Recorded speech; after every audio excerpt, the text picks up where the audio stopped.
J'ai été pendant longtemps très complexée par mon ventre. Les filles, juste pour vous montrer en fait à quoi ressemble un ventre qui vient de manger.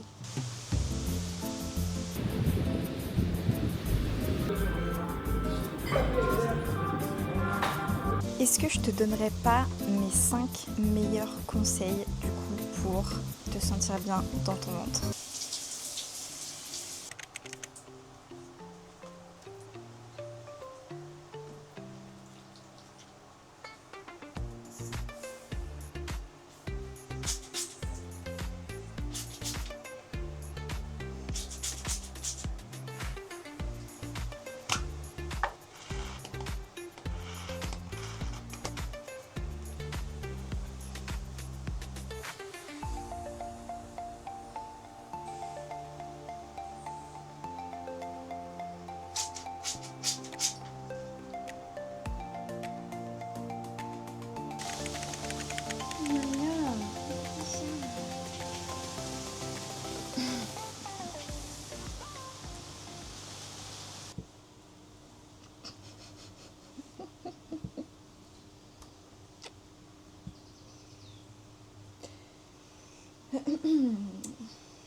Vous n'avez pas vu que j'étais en train de faire quelque chose, non? Tu filmes.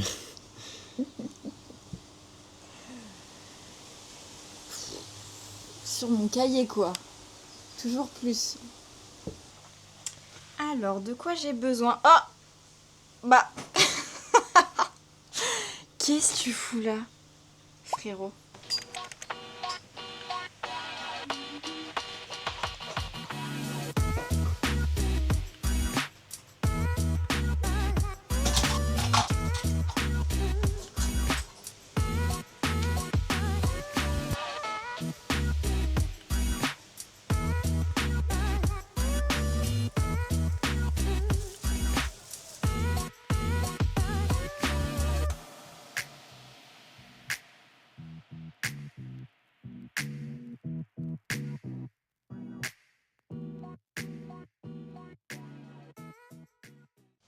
Est-ce que tu veux goûter?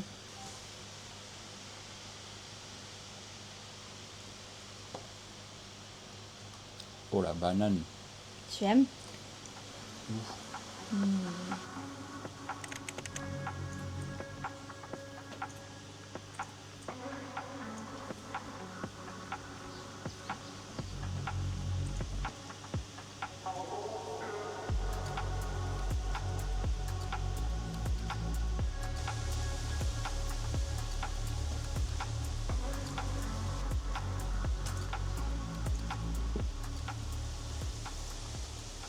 Hello, bienvenue dans cette vidéo YouTube où nous allons parler d'un sujet qui me tient particulièrement à cœur et un sujet que je traite absolument tous les jours de ma vie dans l'accompagnement avec les filles que j'ai en coaching. Il s'agit du ventre.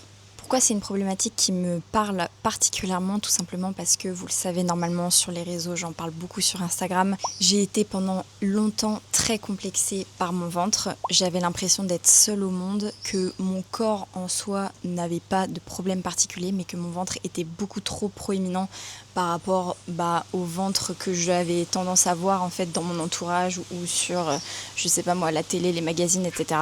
À cette période-là, il n'y avait pas encore autant les réseaux, on parlait pas autant aussi de tout ce qui est troubles digestifs, troubles hormonaux, troubles intestinaux. On montrait moins aussi, je trouve, la réalité et ça, je trouve que c'est un gros point fort des réseaux maintenant, c'est que on montre beaucoup plus des choses réalistes. On a moins tendance à se comparer, même si je suis complètement d'accord que tous les contenus ne se valent pas tous. Mais personnellement, j'ai complètement arrêté de suivre les comptes de personnes qui ne faisaient pas du bien. Et du coup, aujourd'hui, que ce soit sur YouTube, que ce soit sur Instagram ou peu importe ce que je regarde, je consomme que du contenu qui me fait du bien et où je vois des filles qui ont des corps normaux, des fois qui ont des corps absolument magnifiques, hein, on s'entend, mais qui montrent aussi qu'en fait un corps, c'est pas figé, qu'un corps ça bouge et qu'un corps c'est pas tout le temps comme ce qu'on peut voir sur une photo par exemple. Du coup, moi, à cette période, je pensais vraiment qu'il n'y avait que moi sur cette planète à avoir ce ventre. Or, si vous pensez un jour que vous êtes la seule personne sur la planète à penser, à faire ou à avoir quelque chose, c'est faux. Et je m'en rends vachement compte aujourd'hui quand j'en parle parce que non seulement, on va dire, j'ai réglé le problème à la source, mais en plus de ça, j'ai réglé aussi tous les soucis que j'avais au niveau du rapport que j'avais vis-à-vis de ce ventre.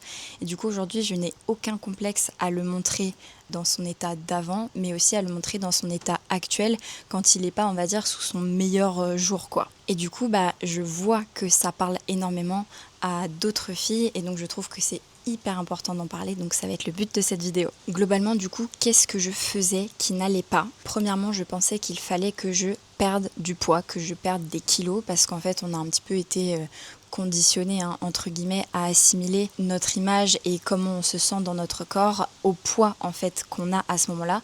Donc si on se sent bien à un moment, on va l'assimiler à ce poids qui nous convient. Si on se sent pas bien à un moment, on va l'assimiler à ce poids qui ne nous convient pas.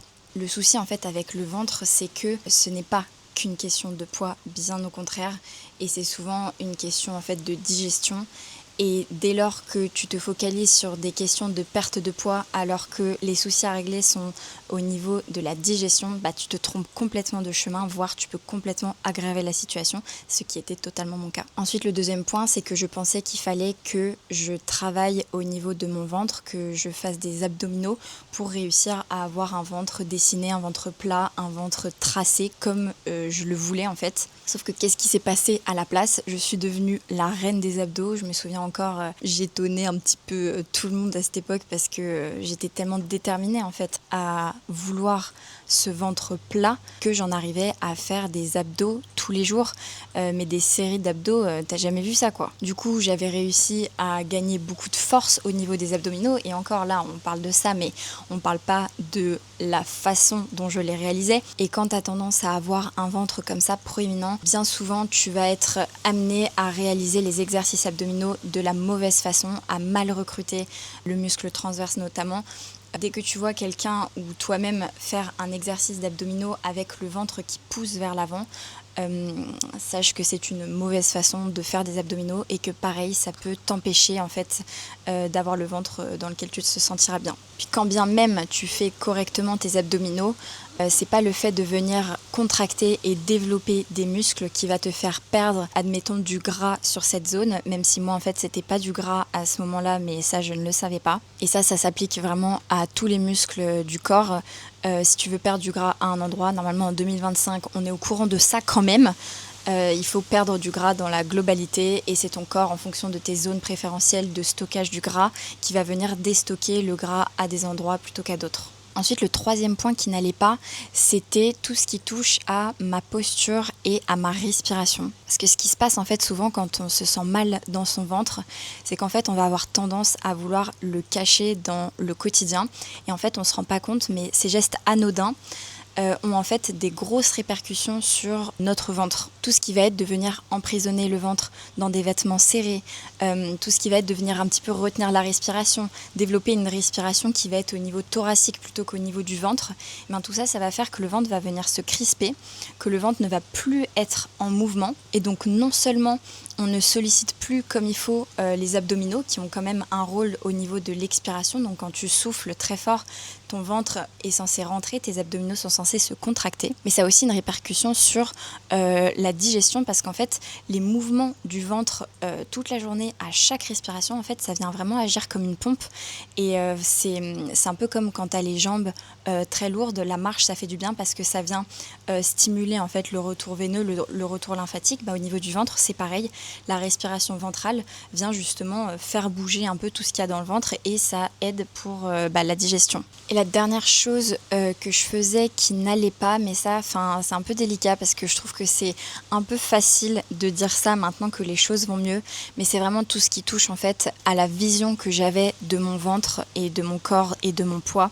Et ça, c'est vraiment quelque chose que je travaille avec les filles en accompagnement, c'est d'accepter que le ventre en fait c'est pas juste un avant et un après. Moi j'ai quand même tendance à montrer comment était mon ventre avant, comment était mon ventre après, mais j'aime bien aussi vous partager notamment sur Instagram le fait que des fois mon ventre il redevient comme avant en fait, presque, ou même des fois pire.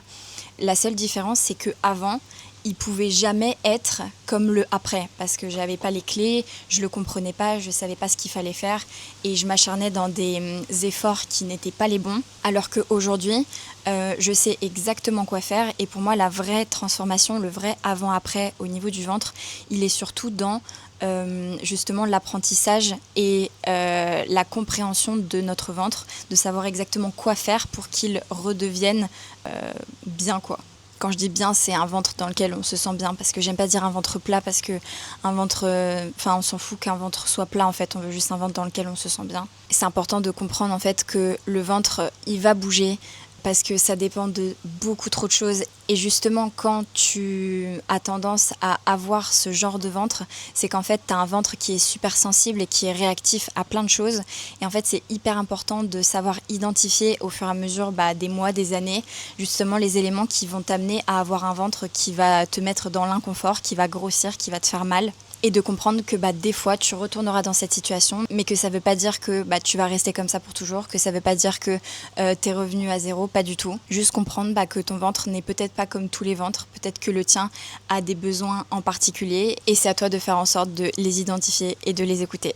Bon, sur ce, il est midi, j'ai faim, donc je vais manger.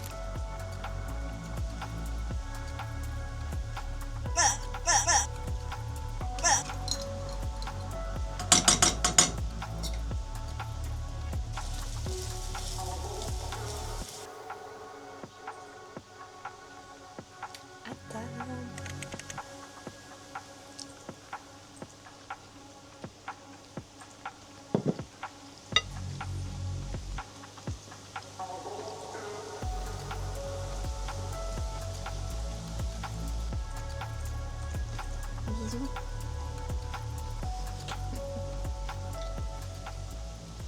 Les filles, juste pour vous montrer en fait à quoi ressemble un ventre qui vient de manger.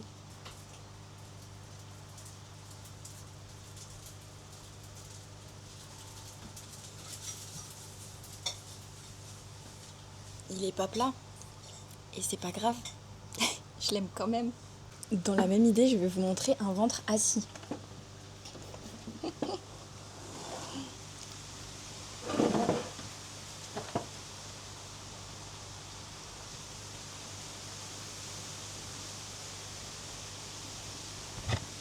Il a des plis. Attendez, je vais vous montrer aussi une vue du haut.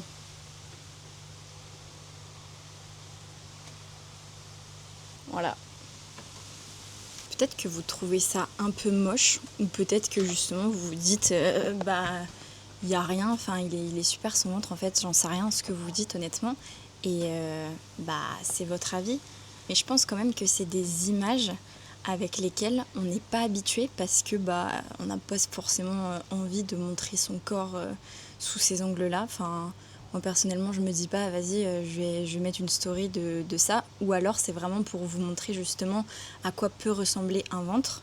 Mais ça c'est parce que moi justement, comme je vous disais, j'ai travaillé sur mon rapport à mon ventre, je l'ai changé, je le comprends aussi.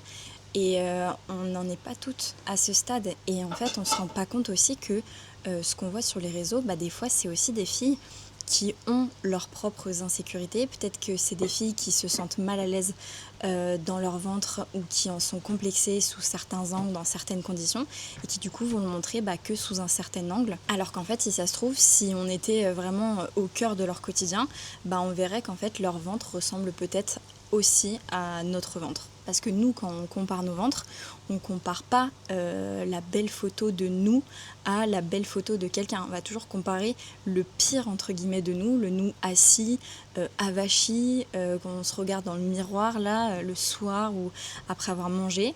Et on va comparer ça à la photo de la fille qui s'est prise sous son meilleur jour. Donc, petit rappel, les filles, de toujours comparer ce qui est comparable.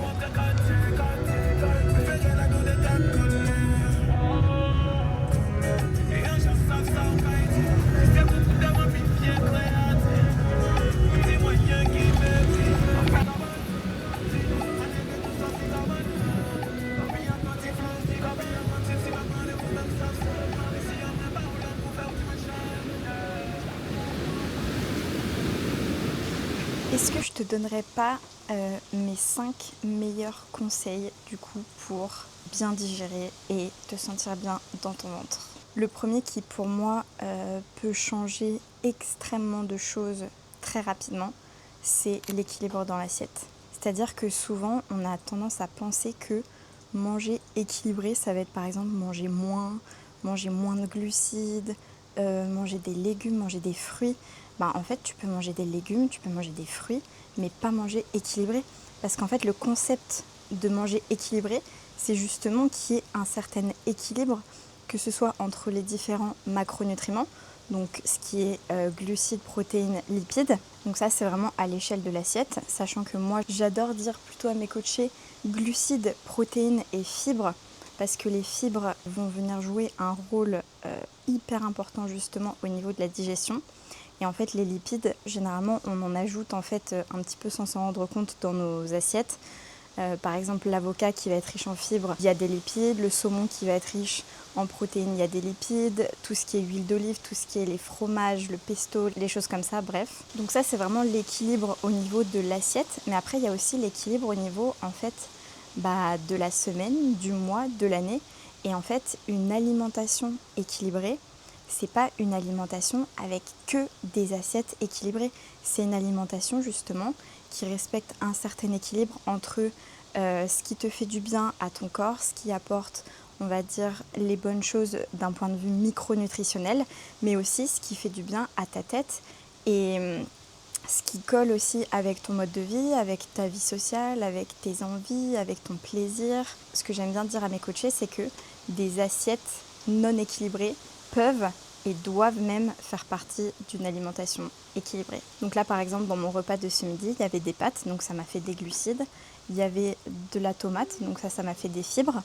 Et il y avait de la mozzarella, donc ça m'a fait les protéines. Et vous voyez, au final, dans la mozzarella, il y a des lipides. Ensuite, je fais toujours en sorte d'ajouter quelque chose qui rend le truc un peu gourmand, une sauce, des herbes, des épices, peu importe. Donc là, c'était du pesto rosso. Ensuite, le deuxième point qui change absolument tout, il est bateau, hein, je vous préviens, il est bateau, mais en fait, c'est indéniable, c'est l'hydratation. Ce que je vois, d'ailleurs, hop, on va faire une petite pause. La majorité des filles qui digèrent mal ne boivent pas assez en fait. Moi, si tu me laisses boire autant que ce que j'ai envie de boire, mais je bois 2 verres par jour en fait, je bois 400 millilitres. Donc il faut se forcer à boire en plus, que ce soit pour la santé, pour les articulations, pour les muscles, pour la peau, pour les cheveux, pour les dents, enfin la vue, tout est important. Il faut boire, buvez. En fait, l'eau, ça va venir hydrater les selles, le caca. Et donc ça va faire que la consistance est moins dense et donc est plus facile à évacuer. Et donc plus tu évacues facilement et plus tu as le ventre plat. Parce que oui, les ventres plats, c'est souvent une histoire de caca qui se fait facilement. Nous en arrivons au point suivant qui est justement d'aller aux toilettes régulièrement, idéalement une fois par jour. Donc si toi, tu es de la team je vais faire caca une fois tous les 4 jours, cherche pas plus loin en fait, le problème il est là. Donc bois de l'eau, mange des fibres, ajoute des fruits, des légumes à toutes tes assiettes. Et dès que l'envie se présente, tu vas aux toilettes, tu n'attends pas, tu ne repousses pas, tu y vas, tu mets un petit tabouret, tu te détends, tu prends ton temps et voilà quoi. 4e point, le mouvement. Si tu fais pas du tout de sport, si tu es très sédentaire dans ta journée, que tu marches pas beaucoup, que tu passes la journée assise sur une chaise parce que tu bosses, etc., il n'y a pas de mouvement en fait, que ce soit au niveau de ton corps, au niveau de ton ventre. Et ça, au niveau de la digestion, c'est pas ouf. Donc comme toujours en fait, c'est des conseils qu'on recommande beaucoup pour différents bénéfices. Mais en fait, dis-toi que tous ces conseils bateaux de essaie de faire des pauses, lève-toi, va marcher un petit peu, fais un peu du sport régulièrement dans ta semaine, même si c'est que 1, 2, 3 fois par semaine, c'est très très bien. Mange équilibré, essaie d'ajouter des fibres, bois de l'eau, etc. C'est bateau. Mais en fait, pour le ventre, c'est ces conseils bateaux qui fonctionnent. Le 5e point, et celui-ci, j'avais beaucoup de mal, c'est de manger assez.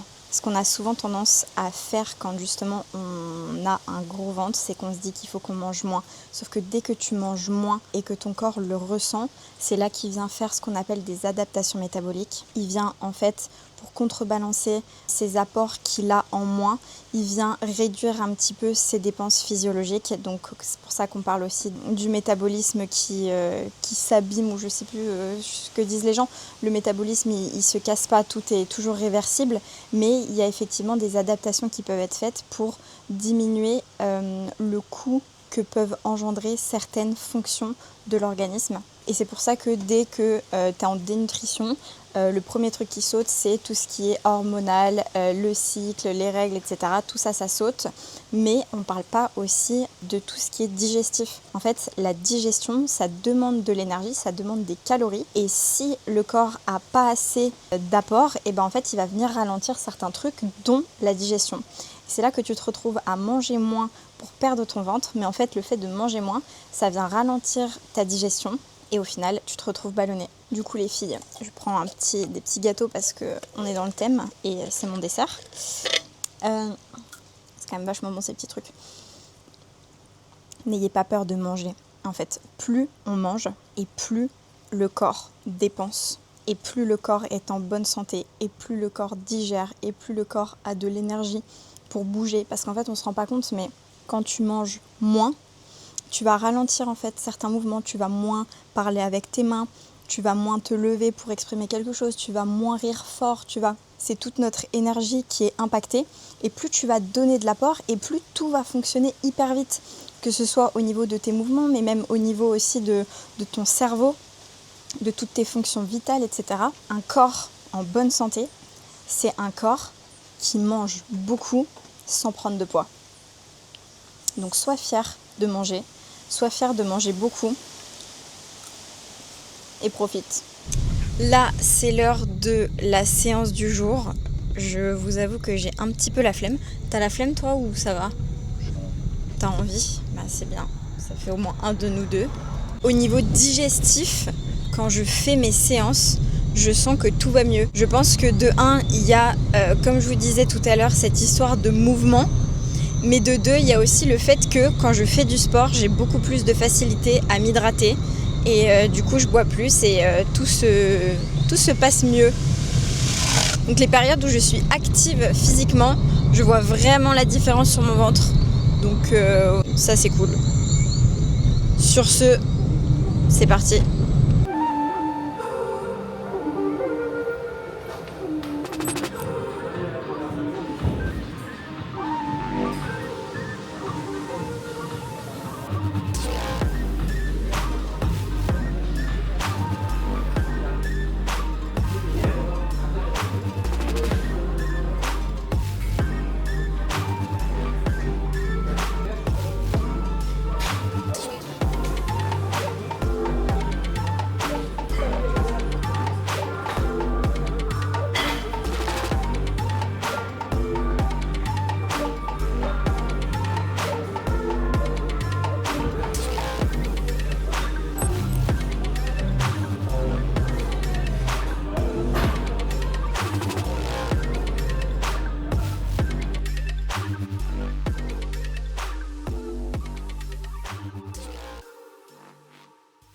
Ne vous demandez pas pourquoi je suis toute gonflée comme ça. Je chouine parce que je repense à mon chien qui est mort il y a genre plus de 10 ans. Mais c'est juste que les règles approchent. Voilà, pas de panique. Pourquoi ? Je te trouve mignonne, du coup je rigole, mais on dirait juste que je me moque de ce que tu es en train de dire, du coup ça va pas du tout. C'est pas grave, t'inquiète. Du coup... Du coup, là, on va faire des petits burgers. En plus, je les ai fait cramer. C'est un peu la déprime. Mais la séance était très, très, très bien. J'ai augmenté mes charges et tout, donc c'est cool. Mais attends, ça va pas recramer, là, quand même. Oh. Tu m'as donné des frissons.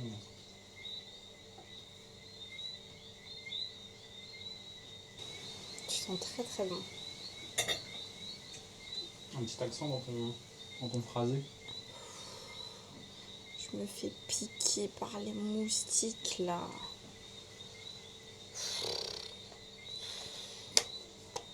Pain burger, Philadelphia, poulet pané, avocat, tomate, salade et sauce pimentée. Anne ta caméra. Harry Potter 7, partie 1. Oui, c'est ça. On dit plutôt, ouais. Mais qu'est-ce que tu racontes, c'est vrai? Par contre, je crois que oui, c'est vrai. Ah ouais. Et après ça, au dodo, à la semaine prochaine pour une nouvelle vidéo. Bisous!